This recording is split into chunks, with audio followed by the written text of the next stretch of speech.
We recite some poetry, question the reliability of dreams, and then have a lot of talk about grandmas and the love of radio on this episode of the Wax Poetic Podcast.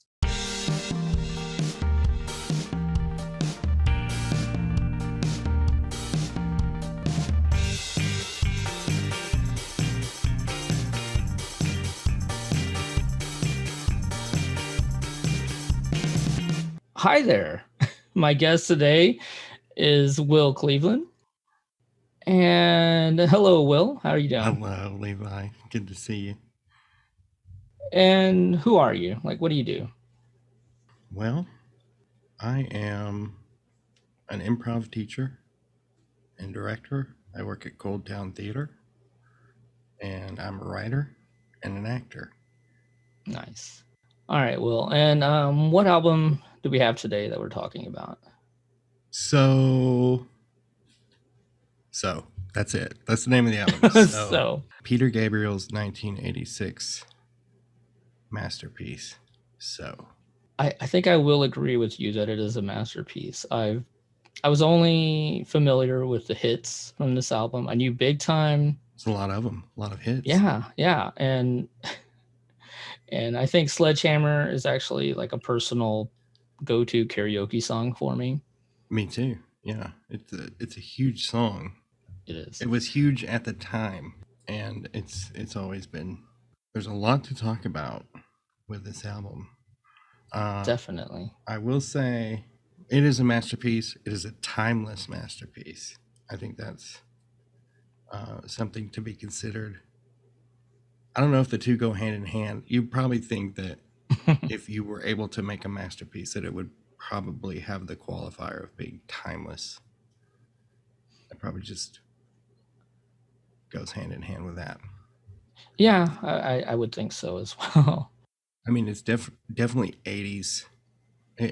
Yeah. It's a bookmark of the 80s, but it transcends. It's more than that. It's more than like Tears for Fears or Duran Duran album.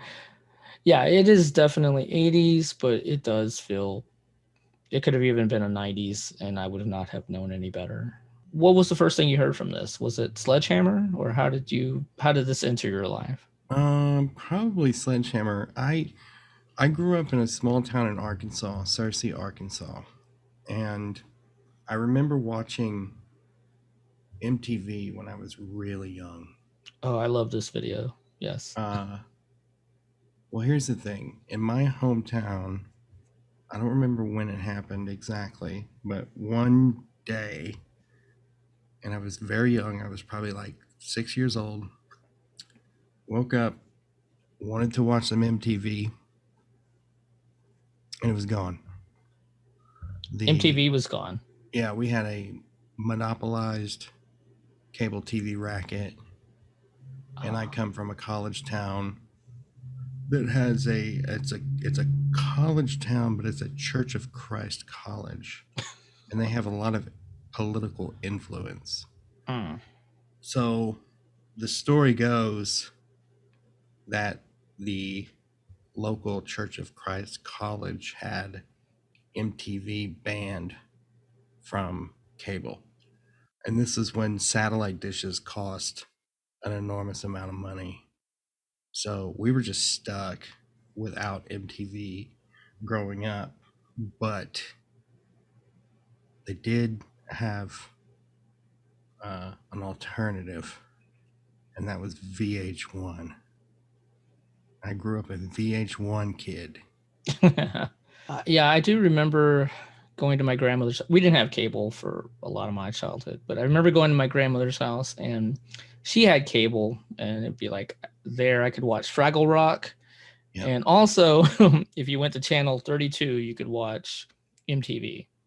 Yeah. And that's where I saw Prince. I saw everything. I saw this video for Sledgehammer. And exactly. You said your grandma's house? Yeah. So yeah, me too. Exactly. I would go to my grandma's house probably every other weekend when I was like 6, 7, and 8 years old, and just spend, like Friday night and all day Saturday with my grandma. And she had the cable, so we would switch it back and forth from VH1 to the Nashville network, which was kind of like the country VH1. And yeah, so Sledgehammer is probably how I got introduced to this album, by watching that crazy video. It's an awesome video. Actually, I'm surprised. Whenever you told me this is the album you wanted to do, I'm surprised I actually didn't rewatch the video for some reason. We could probably spend the whole hour talking about the video for Sledgehammer, and the hits have videos. I know that Don't Give Up has a video. I know that Big Time has a video. It's also crazy. They're all crazy. I'm not sure Yeah. about In Your Eyes. I don't know if In Your Eyes has a video. It's got a famous it's in that movie. Probably the most famous. Yeah. It's got the Say Anything moment of John Cusack holding the boombox, which you don't see anymore. Boombox above his head outside of what's her face's bedroom It's iconic. in a Image. very grand gesture of love. Yeah. Yeah, if you were going to make a mural of the history of cinema, and you know, you only had a certain amount of images you could fit onto a wall, that John Cusack image would probably go onto the wall. Most definitely. Even though I don't think that movie's that good. It's not. But that image has endured regardless of how good that movie is. I'm sure people have it in some kind of nostalgic sense of, oh man, I loved it, but I don't want to watch it. Yeah, I couldn't. I tried watching the movie years and years ago, and I don't think I can make it through. Yes, I've done that. I used to love the movie Goonies when I was little. Yeah. I've tried watching it as an adult, and I just didn't have the mind for it. It was very difficult to watch the Goonies now. It's hyper, that movie. There's just a lot of energy. Yeah. I like to put Goonies on at night and like go to sleep to it, which is counter to what I just said, but I still do it. Since we're talking about In Your Eyes, you know, it is a big, dumb, bold gesture. Like, have you ever done something like that? Just put it all out there just to say, hey man, I love you. Just to see what happens, you know. I really don't think I've done anything, any kind of grand gesture like that. I've been with my partner for 20 years almost, so it's kind of hard to go back into the memory banks and try to remember anything I did like that when I was dating, because it's been so long since I was dating, I guess. And my partner Amber and I, you know, we click. We do small stuff for each other all the time, but oh yeah, nothing huge. Yeah, I think that's really the whole boombox above the head. That's TV stuff. That's movie stuff. I will tell you this. Though, when I'm doing improv, and if I'm doing a show and I just have no other ideas, one of my go-to scene initiations is to walk out and start yelling at somebody's window. You know, a la like Romeo and Juliet or Cyrano de Bergerac, going all the way back to those like early plays. But there's something I just really love about the idea of typically a man yelling at the window of a woman. At the kids. Yeah. Okay, no, I see that. Just like, yeah, you kids, shut it up, or oh yeah, there's that too. But I'm talking about, for whatever reason, you know, he's outside on the street, she's upstairs. Oh. And she's like already gone to bed or about to go to bed, and he just starts yelling. Like it's a breakup, or it's you know, a profession of love, or something Mhm. like that. But the, it's just one of the sillier images that I enjoy. Well, speaking of images, I know the song "Red Rain" is it's kind of abstract, and I've read that Peter Gabriel wrote that song from a dream where he was having of like wine bottles jumping off a cliff, human-shaped wine bottles jumping off a cliff, and that was and then it was raining the red wine, Uh huh. uh, which is pretty crazy, but it's a great song. Actually, I'm really mad at myself for never hearing this song before. Now, I think I read something similar to that too, and a lot of these songs are like dreamscapes. mm. Yeah, well, the first like four songs, I guess the first half of the album, it's pretty standard, and then the second half kind of gets kind of abstract and weird. And There are a lot of different moods yes, that are represented in this entire album, and I think that's one of the reasons I love it so much, because I put this album on when I'm in different moods. yeah, Like if I'm having a really good day, I will put this album on. If I'm having a really shitty day, I'll put this album on to like feel better. And it's just, I've always liked sad music. I've always liked sad songs. Something about sad songs make me feel really good. I'm saying sad songs make me happy. And I don't know if that's normal, but I don't have to be sad to want to listen to a sad song. I just think they're beautiful. they are. They are like Mercy Street. That is a sad song, but man, it That's is a another beautiful song. dreamscape one. Hmm. Yeah. That is a great song, really, and it seems like it's based off a poem. I didn't read the poem. I probably should have read the poem, but You want to read the poem now? I've never read the poem. well, let me see how long it is. It's a fucking poem. Let me see if I can pull up this poem real quick. 45 Mercy Street is the poem. Okay, here it is. Oh, wow. Okay, it's okay. It's not. It's kind of long. Maybe I'll just read a part of it.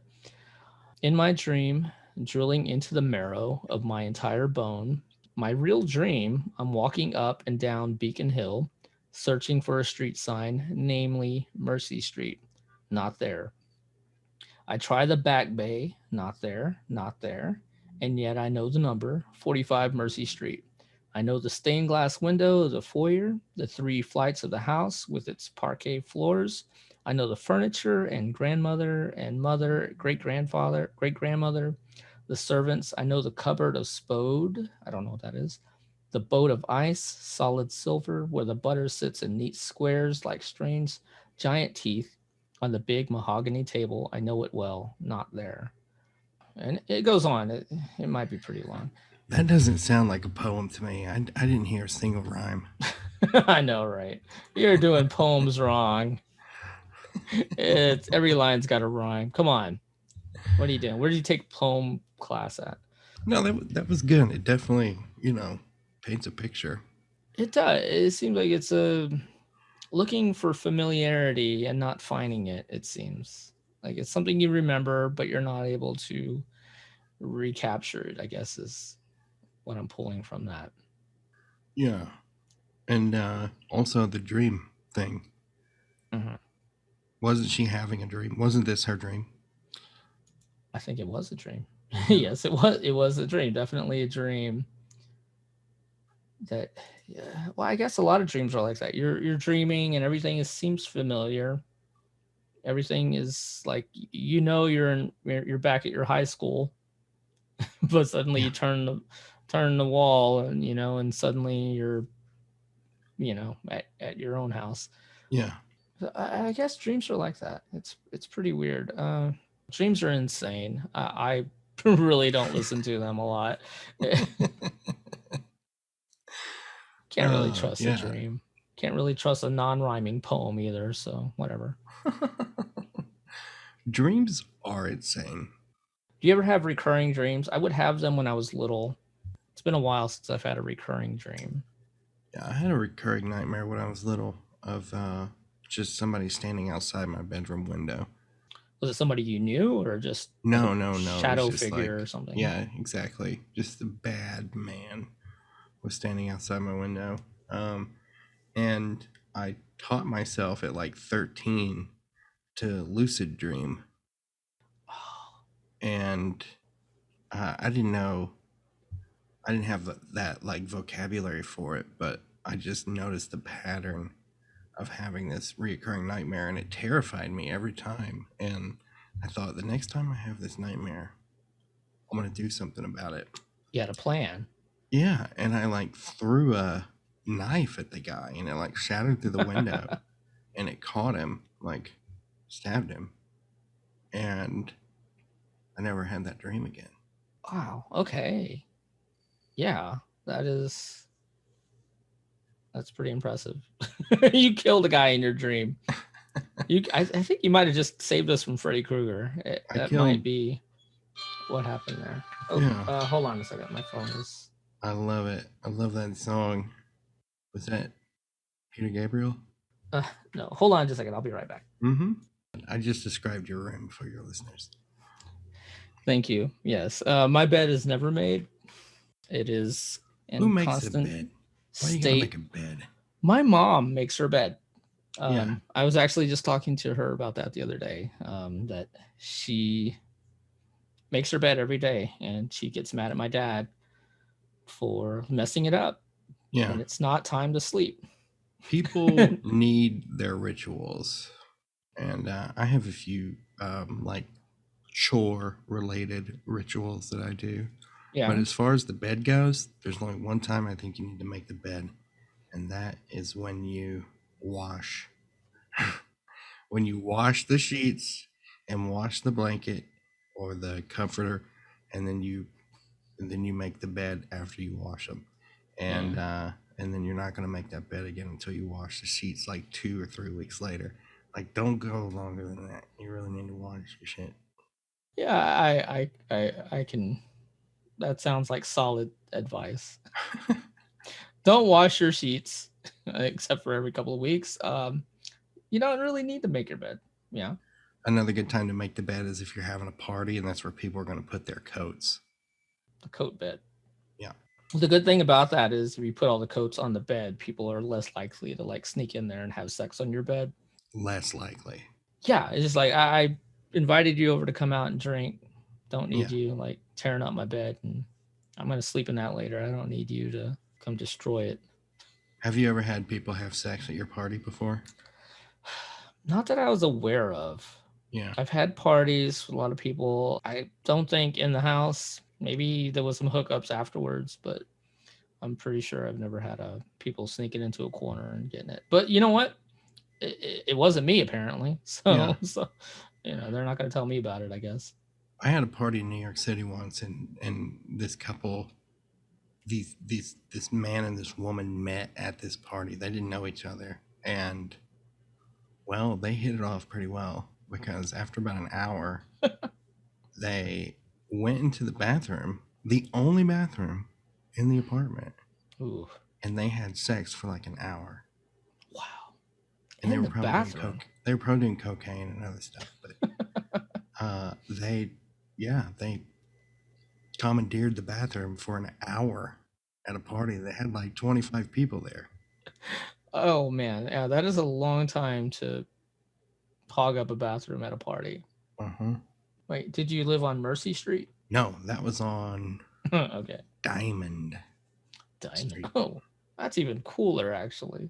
Oh man, Diamond Street was awesome. How does Diamond Street fit in here? Would you crank this up at a party? Would you put on? I worked at a bar in Greenpoint, and that was where Diamond Street was in Greenpoint, but this bar was on Franklin, and we played a lot of 80s music in that bar. And I would probably put this album on if I were bartending. I would put this album on at like 3 o'clock in the morning when I want people to leave. Yeah, it's like, wrap it up, guys. Well, they would hear Sledgehammer, and they would like dance and like want another drink. And by the time you got to Mercy Street, people would just be like, yeah, I'm out of here. Okay. Had my last shot. It's time to call it a night. Exactly. Last call. I'm playing Mercy Street. Get on out of here, guys. Don't Give Up will really bring the place down. It was a really depressing song. It's probably the song on here that I liked the least, even though I liked most of the songs. That was the one. I mean, I like Kate Bush. Love Kate Bush. I loved her solo at the end or halfway through it. It was great. But I don't know. That one just didn't hit me. But I did read that that's a song. I guess it's more about being the unemployed in the 80s. But Yeah, a lot of people kind of read it as, anti-suicide. And apparently a lot of people who were contemplating suicide listen to this song and just be like, hey, don't give up, which is great. Yeah, that's what I thought the song was about the first 100 times I listened to it. He's talking about standing on a bridge and not being able to take it anymore. Yeah. I don't know. Does Peter Gabriel say that song's not about suicide? What I read is he said it was about, he saw like Depression era photography in the U.S. Depression era, and he kind of just used that as part of what was going on in the UK in the 80s about Margaret Thatcher's new new industrialization age, I guess, some kind of initiative they were doing at the time. And he just kind of drew some parallels to that, just like, things will get better.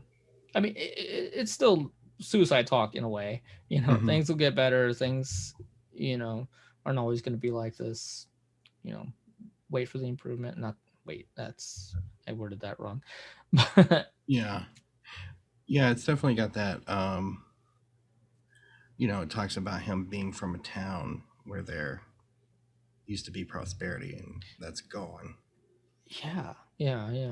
I grew up in a small town that had it was like two employers. There was one, a pacemaker factory, which I worked at for a short time, which was kind of cool actually.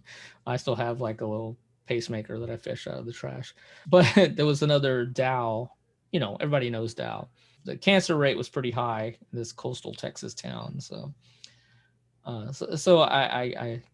yeah, small towns just don't give a lot of opportunity for people, and I don't know where I was going with that. Well, yeah, I hear you. Speaking of big time, I guess is like, because Peter Gabriel says that he grew up in a small town. Yeah. And just I guess how people viewed him once he left town, they kind of maybe viewed him as, oh, Mr. Big Shot, too good for us, he's gonna go be a big shot somewhere right in the city. This has a really satirical tone to it because this is his first album that he ever made. He was with Genesis before he went out on his own, and this is his fifth album, and this is the most pop music album he's ever made. So Big Time to me kind of feels like he's making fun of himself for selling out to a pop sound, which I think is hilarious. Yeah.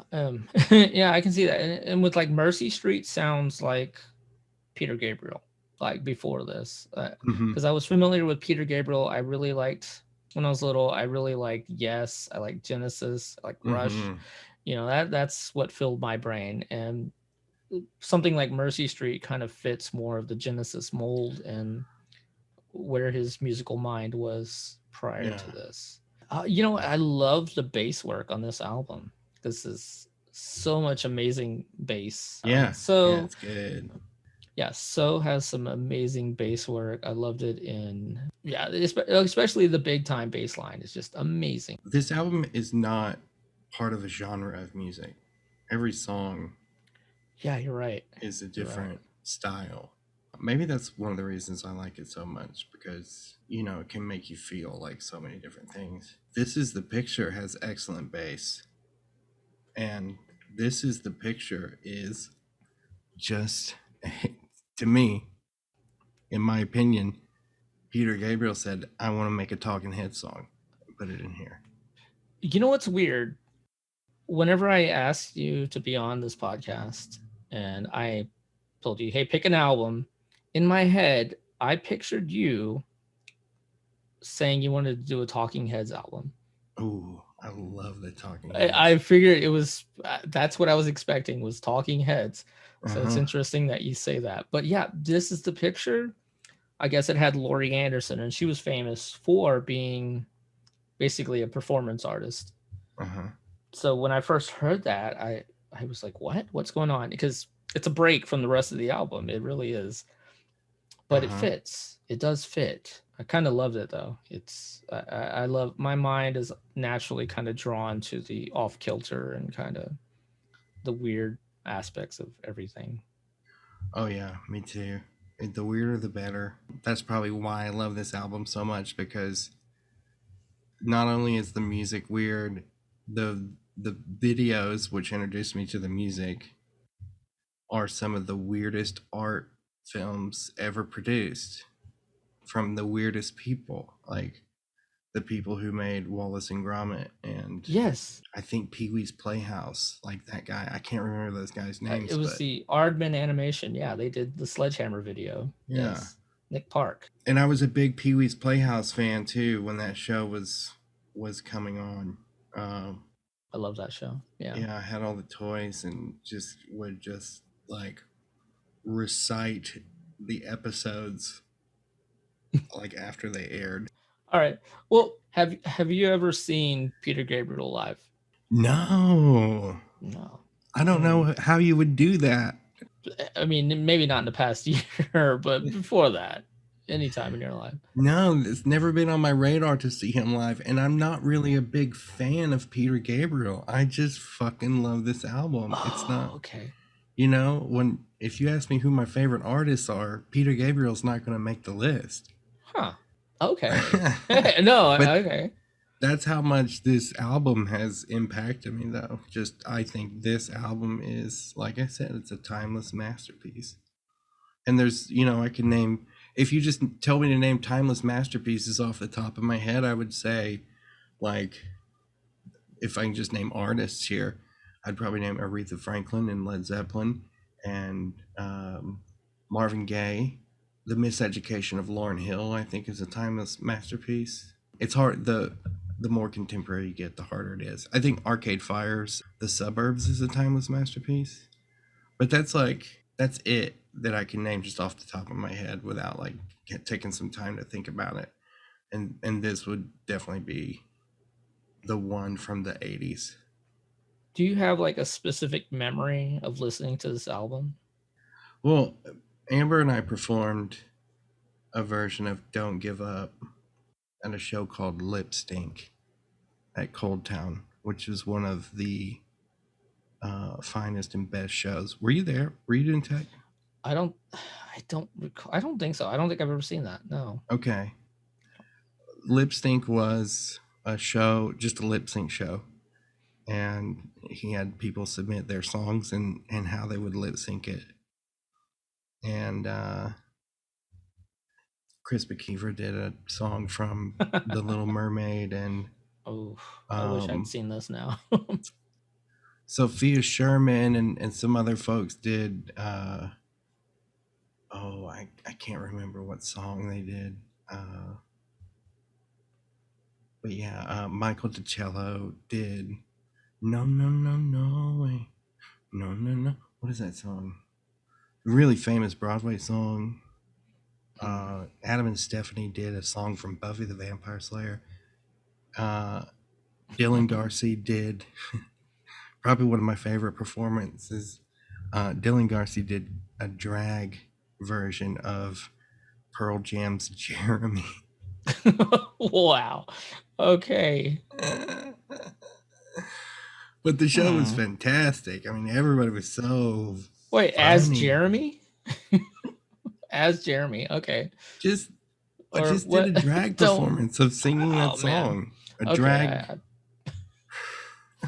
All right.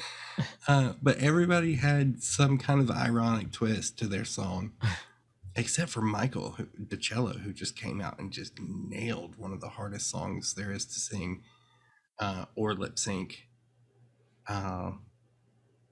It was a magical evening. So that's a really good memory, because Amber and I did Don't Give Up, and we we tried to recreate the music video the best we can, and that's just Peter Gabriel and Kate Bush wearing trench coats and hugging each other and spinning on a Lazy Susan and singing this song while an eclipse is being projected behind them Oh, on a soundstage. good old. And it's one shot. The whole Uh, video is one shot, and it zooms in really slow and it zooms out really slow while this eclipse is happening. And he sings facing the camera, and by the time the platform turns and we see Kate Bush's face, it's her turn to sing. So it was really it was stylized, it was thought about, it was executed very well, but it's also very simple. yeah. So Amber and I did that, but we weren't lip syncing. We were sort of just like emoting through it, and we weren't getting the lyrics right. And it took people a minute to catch on to that. And there's this part where Peter just kind of like wails a little bit. He just kind of like what do you call it? There's a word for it. Belts. Yeah. He belts this part. It's kind of a bridge part, and when he starts to belt, I just blew a big bubble of bubblegum. It was silly. It was dumb. But that's a really great memory that I'll always cherish, because that show was so good, and of course we miss Cold Town Theater. Oh, definitely. But yeah, I guess the other memory would just be like hanging out with my grandma. Mama, I called her, Mama Yerby, just hanging out with her and watching cable TV, eating ice cream and drinking Coca-Cola. Yeah, we'd also watch Hee Haw and Ralph Emery Show on Good TNN, stuff. the Nashville Network. What was Channel 28? Good times with grandmas. Yeah. Oh, she was a hoot. She was a hoot. She was a funny woman, and she played piano and sing and tell me nursery rhymes. I know some of the shows you created were music related, so I know you have like a love of music. Was your grandmother like an inspiration for all that, or did she help instill that sort of idea into your head to appreciate music, or was that just something formed in your head afterwards? I think she definitely was. She was definitely somebody who liked country music, and so when we would watch the Nashville Network, I was probably exposed to Dolly Parton and Willie Nelson and Johnny Cash, and some of these icons. I love Dolly Parton so much. Like, even before she paid for my vaccine, even before she saved my life, I've always the Dolly loved backs. Dolly Parton, and certain acts like that that I was exposed to through her. And I almost wanted to talk about the miseducation of Lauryn Hill today. Oh, yeah. Okay. Because my mom had a great big collection of Motown records. That was her thing. If it came from Motown, like, she was gonna buy that album. And so she passed away when I was 16, and it was like a year later. That was like right around the time I started buying CDs. And my mom loved this song, "You're Just Too Good to Be True. Can't Take My Eyes Love Off that of song. You." You know that song? Love that song. I've done karaoke on that. Love it. It's a great song. And my mom loved that song. She played it over and over and over. Like, when I was real little, she would play that song. She would sing that song. And I went to see a movie right around the time that she died. It was called Conspiracy Theory. Mel Gibson? And Mel Gibson. Okay. Mel Gibson, Julia Roberts. And there was this song on the soundtrack. That song was on the soundtrack, but it was a new version.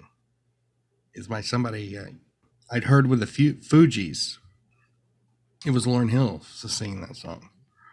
And so, sort of as a tribute to my mom, I went and I bought the album that song was on, which is The Miseducation of Lauryn Hill. And that album is so much more than that pop song. It's deep. And I think it's probably responsible for the man that I would grow up to be, more so than any particular album. That and the Beatles. Oh, George Harrison's All Things Must Pass. That is a timeless classic. Another timeless classic. Okay, well, actually, my next question is actually going to be what's on your replay right now? What else do you listen to right now that's just always in rotation? Shit. Okay. About 2 years ago, I started listening to songs that came out in 1972. On purpose? You just picked a year and... No. It wasn't on purpose at all. I was listening to Todd Rundgren, and then what else would I listen to? Jim Croce, Gordon Lightfoot.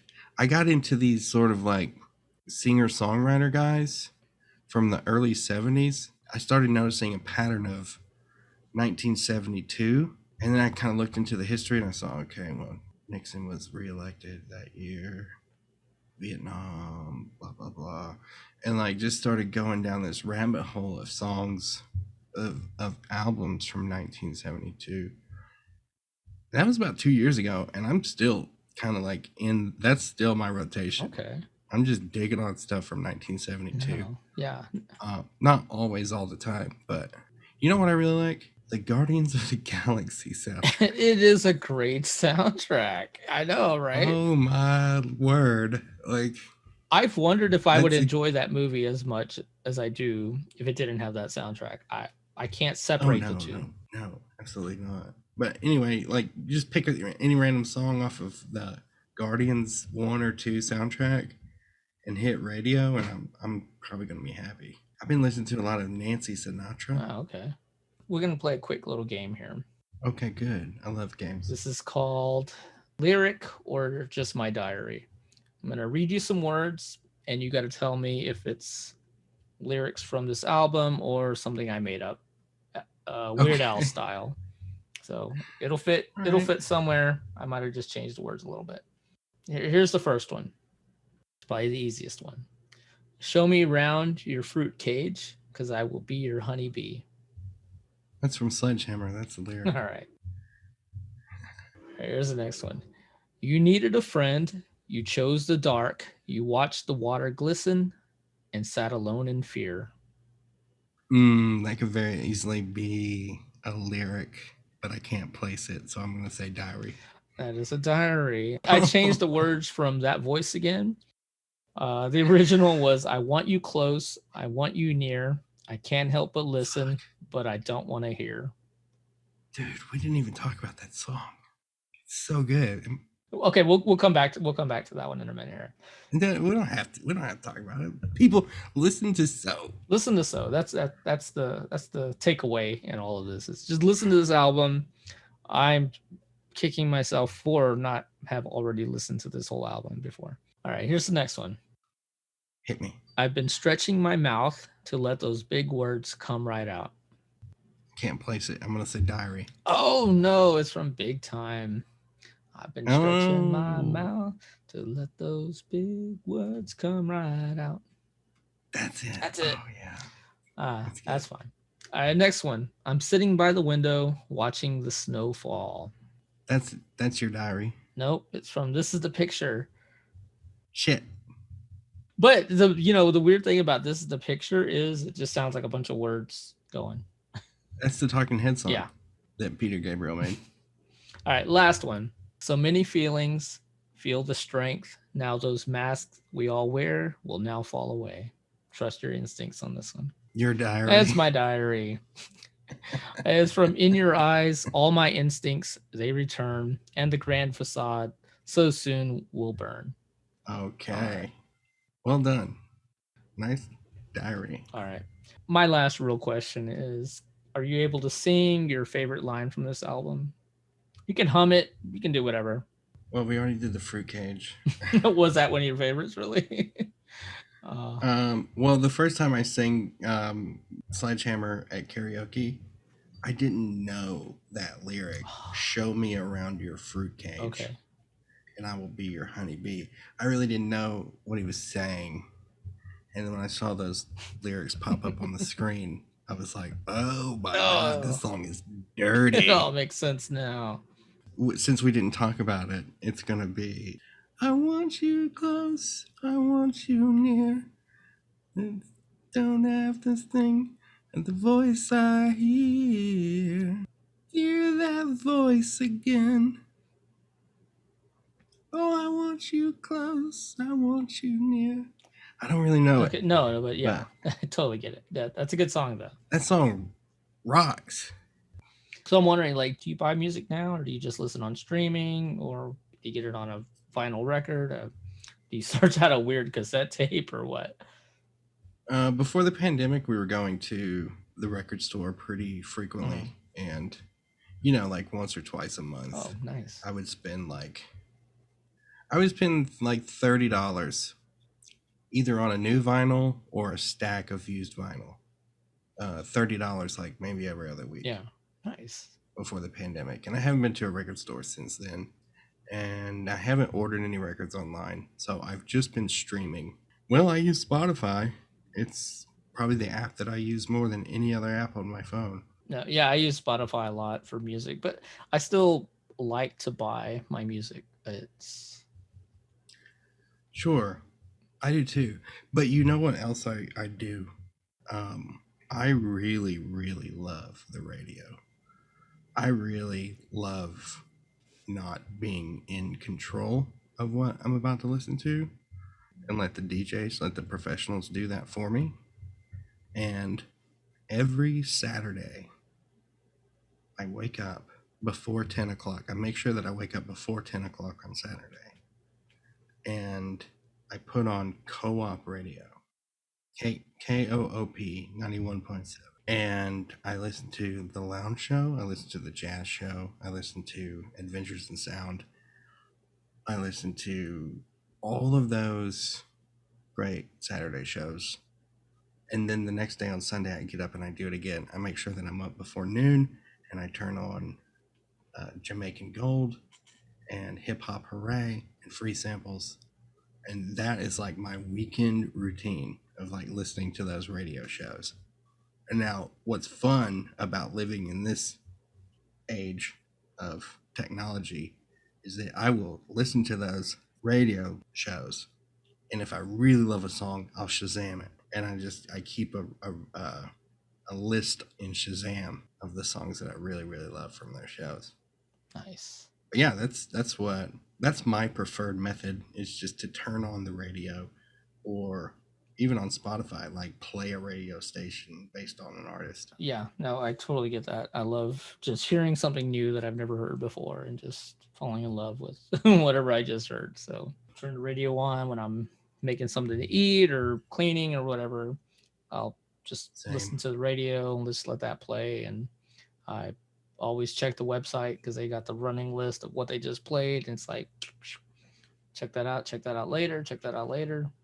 It's great. It's a great way to find new music, so love it. We're lucky to live in a town with such an eclectic, radio stations. KVRX is how I discover a lot of new music. It's the college UT radio station. They take over for KOOP after like 9 o'clock at night, and they'll run all night long. And they play a lot of K-pop and J-pop on there that I would never like seek out. I would never know to seek it out. But yeah, I've discovered some weird Japanese music and just bands. Like, those kids listen to Bandcamp. Oh. And SoundCloud. Yeah. Yeah. Like, that's what they do like all day long. They listen to Bandcamp and SoundCloud, and they find the best stuff and they put it on the radio. Mm-hmm. So brand new. It's really fresh. Give it up to those kids at KVRX, man. Like, they don't have the DJing down very well. Like, I think I want to try to find some internet radio stations sort of outside of the Austin FM area. Start listening to those. Like maybe I can find like some old country stations, Cool. Oh man. some old blues or jazz stations. Yeah, growing up in Houston, there used to be a big band station, and I remember like the DJ would like, he'd get on there. It's like, nope, sorry, we don't have any White Zombie, but here's this. It was great. I wish that station still existed, but it does not. When I was talking about growing up in Arkansas and like not having MTV, like I had other things that it's probably good that I missed out on MTV, to be honest, because I had like outsourced, the alternatives. And one of the alternatives was the NPR station out of Little Rock, Arkansas, that plays nothing but news all day long. But then they switch over to like 10 o'clock at night. They would play jazz all night long until like 5 o'clock in the morning when the NPR news came back on. And so I would cruise around at night when I was like 17, 18 years old, discovering jazzing it up. Count Basie, discovering Duke Ellington, Dave Brubeck, and stuff that I just would not be exposed to in my friend circles or my parents' friend circles. All right, Will, is there something you want to promote? Is there something you're doing that you want people to check out? Check out all the podcasts on Cold Town Radio. Do that. Definitely do that. All the podcasts. We have a new podcast coming out called Cold Sound Theater that you're involved in. Yeah, definitely listen to that one. Go to coldtowntheater.com and look at our classes, because your ass hasn't socialized in over a year and it might be hard getting back out there, and we offer support for you to just get back into society. We have classes available at coldtowntheater.com/register. And that's it. That's all I can plug. All right. That's good. At the moment, I got stuff bubbling. All right. Well, thank you, Will, for showing up and talking with me about music. It's great. Thank you, Levi. I had a really good time. I enjoyed it. Thank you. All right, cool. Well, thank you. Levi Garcia is taking a phone call in the middle of his own podcast. And let's talk about his room. He's got the gaming chair, pretty classic. He's got some nice LED blue lights on sconces on his wall. It seems to be over his bed. He's got the famous print of the Klimt painting, The Kiss. And there's some blue LED lights kind of shimmering on the glass of the frame. It's making it look like it's neon charged. A neon charged kiss. What else we got? We got some kind of machine. Oh, that's the microphone. That is what looks like a Rode microphone. I can just see part of it. And the bed is not made. And I can tell that Levi is a pillow guy. I'm also a pillow guy. I sleep with 3 pillows. I see at least 3 pillows. And what looks like a remote control on the bed. I just described your room for your listeners.